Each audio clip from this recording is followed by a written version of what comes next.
सुयोग्य गुरु सर्वप्रथम योग, प्राणायाम, ध्यान और साधना के माध्यम से शिष्य के इन 6 चक्रों का भेदन करता है। इसकी शुरुआत मूलाधार चक्र से होती है।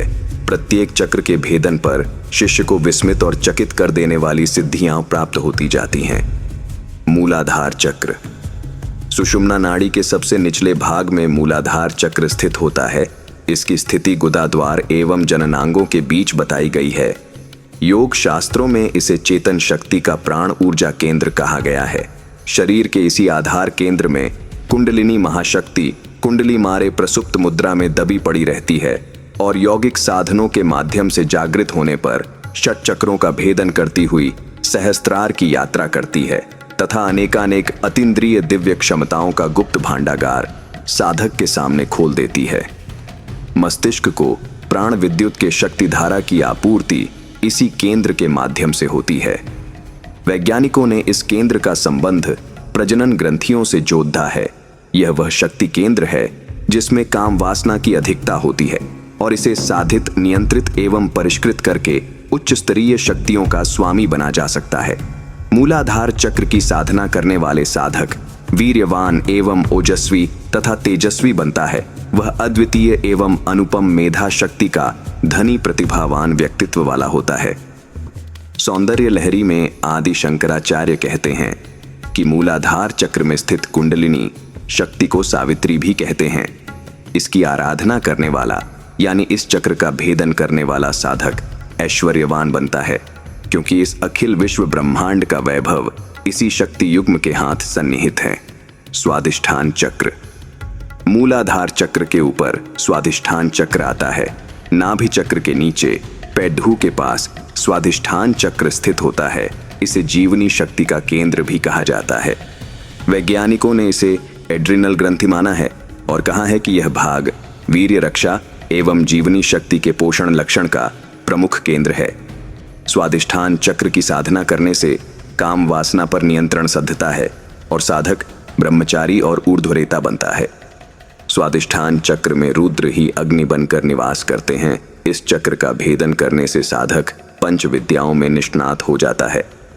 वो अपने स्थूल और सूक्ष्म शरीर में व्याप्त समस्त दैहिक और दैविक दोषों को नष्ट करने में सक्षम हो जाता है।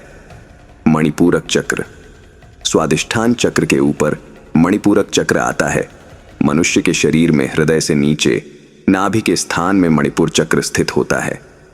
प्राण ऊर्जा का केंद्र होने के कारण वैज्ञानिकों ने इसे सोलर प्लेक्सस और पाचन संस्थान से जुड़े होने की वजह से इसे एपिगैस्ट्रियल प्लेक्सस नाम दिया है। इसका संबंध शरीर में स्थित पैंक्रियास की ग्रंथि तंत्र से भी होता है। शरीर वैज्ञानिकों ने अपने रिसर्च के निष्कर्ष में यह बताया कि नाभि स्थान में स्थित चैतन्य केंद्र का संबंध स्नायु तंत्र से होता है। इसमें स्नायु तंत्र का जाल बिछा होता है और मस्तिष्क की भांति इसमें भी एक लिबलिबा भूरा पदार्थ, जिसे ग्रे मैटर भी कहते हैं, भरा हुआ होता है। इस केंद्र को एब्डोमिनल ब्रेन की संज्ञा दी गई है और बताया गया है कि चेतना शक्ति का यह वह प्रमुख केंद्र जिसकी साधना करने से शरीर में प्राण ऊर्जा का या तेजस शक्ति का अभिवर्धन और पाचन संस्थान का शुद्धिकरण होता है। मणिपूरक चक्र की साधना करते हुए इस चक्र का भेदन करने वाला साधक उस दिव्य शक्ति के साथ अपना संबंध बना लेता है जो उसकी मनस्विता, तेजस्विता और समर्थता की दिव्य ज्योति को विश्व आकाश में बिजली की तरह चमकाती है, अर्थात प्रकाशित करती है। सबसे बड़ी बात, इस चक्र का भेदन करने पर साधक काम बीज का रहस्य जान लेता है और काम बीज का रहस्य जान लेने से उसके लिए सांसारिक सुखों की कमी नहीं रहती। अनाहत चक्र। मणिपूरक चक्र के बाद अनाहत चक्र आता है। अनाहत चक्र को मनुष्य के हृदय स्थान में स्थित चेतना शक्ति का भावना प्रधान केंद्र माना गया है। शरीर वैज्ञानिकों ने इसे थाइमस ग्लैंड के आसपास स्थित माना है। मनुष्य के मस्तिष्क में स्थित चेतना ज्ञान, बुद्धि और तर्क प्रधान होती है। वहीं मनुष्य के हृदय में स्थित चेतना का संबंध संवेदना से होने के कारण मनुष्य दुख सुख के छोटे बड़े थपेड़े से उद्वेलित और आनंदित होता रहता है। अनाहत चक्र की साधना करने अर्थात अनाहत चक्र पर ध्यान केंद्रित करने से यह जागृत होने लगता है और फिर हृदय में द्वंद्व की स्थिति समाप्त हो जाती है और व्यक्ति के जीवन में अनिवर्चनीय आनंद का साम्राज्य छा जाता है। अनाहत चक्र की साधना जीवन मृत्यु के वास्तविक रहस्य को सुलझाती है और उससे छुटकारा पाने का मार्ग बताती है। अनाहत चक्र को भेदने से साधक में नीरक्षीर विवेक कर सकने की क्षमता का विकास हो जाता है, अर्थात अनुचित का त्याग और उचित को ग्रहण कर सकने की स्वाभाविक प्रवृत्ति का विकास हो जाता है। इस प्रकार से वह हंस जैसा धवल और ब्राह्मी शक्ति का वाहन बन सकने की पात्रता प्राप्त करता हुआ 18 विद्याओं में निपुण एवं निष्णात बन जाता है। दरअसल सूक्ष्म दृष्टि से देखें तो पात्रता के अभाव से ही मनुष्य को अभावग्रस्त और असफल रहना पड़ना है। विशुद्ध चक्र शरीर के गर्दन वाले भाग में पाई जाने वाली अंतःस्रावी ग्रंथि को थायराइड ग्लैंड कहते हैं। वैज्ञानिकों के अनुसार शरीर की पचन पाचन की प्रक्रिया को कार्यान्वित एवं नियंत्रित करने में थायराइड ग्लैंड की भूमिका बहुत महत्वपूर्ण होती है। यह थायराइड ग्लैंड ही इस पूरी प्रक्रिया को संपन्न करती है, लेकिन बहुत कम लोगों को यह बात पता होगी कि थायराइड ग्लैंड मन की चंचलता को दूर करने में भी बहुत महत्वपूर्ण रोल निभाती है। योग विद्या के विशेषज्ञों ने शरीर के कंठ भाग में स्थित इस थायराइड ग्लैंड के आसपास के स्नायु प्रवाह को ही विशुद्ध चक्र संबोधित किया है और इसे भावना शुद्धि का केंद्र माना गया है।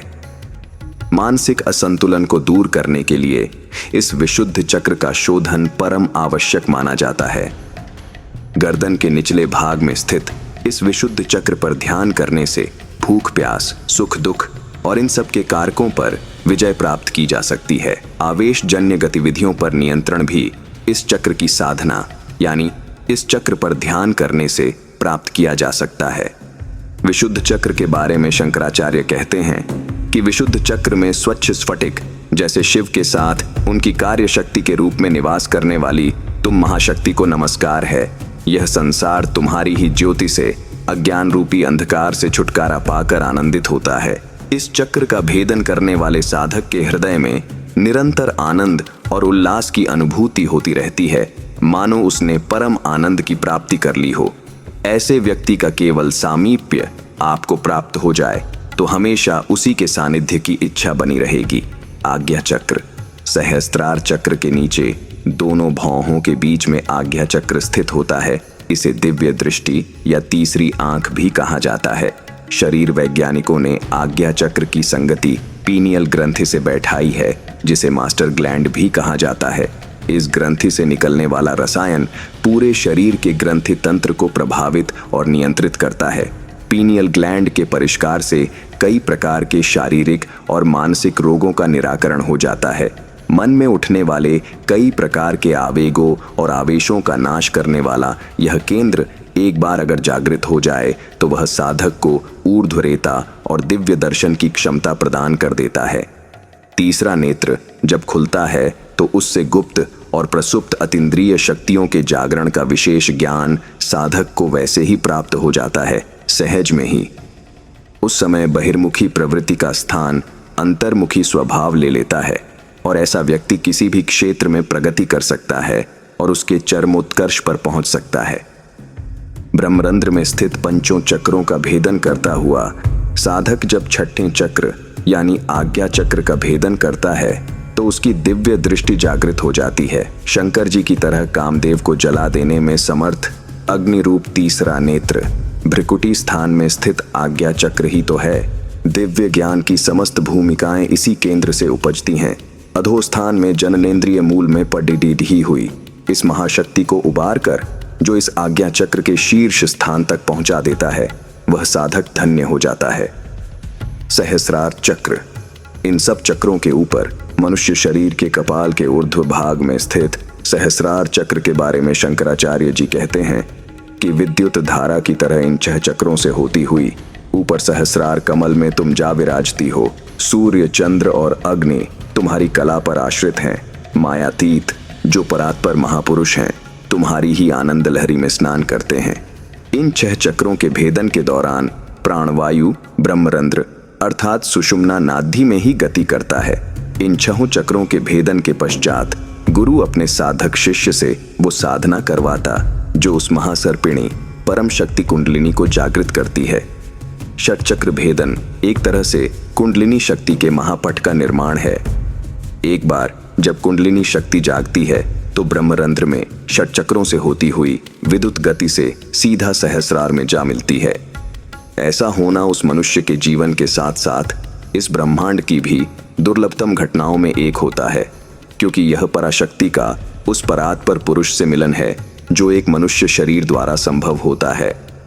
ऐसा होते ही उस मनुष्य का कपाल एक तेज और गंभीर आवाज के साथ फटता है। उसका ब्रह्मांडीय शरीर अपनी पूर्ण विकसित अवस्था को प्राप्त करता हुआ उस सतचित आनंद को प्राप्त होता है जिसे साकार ब्रह्म के उपासक सायुज्य मोक्ष और निराकार ब्रह्म के उपासक कैवल्य मोक्ष के रूप में जानते हैं।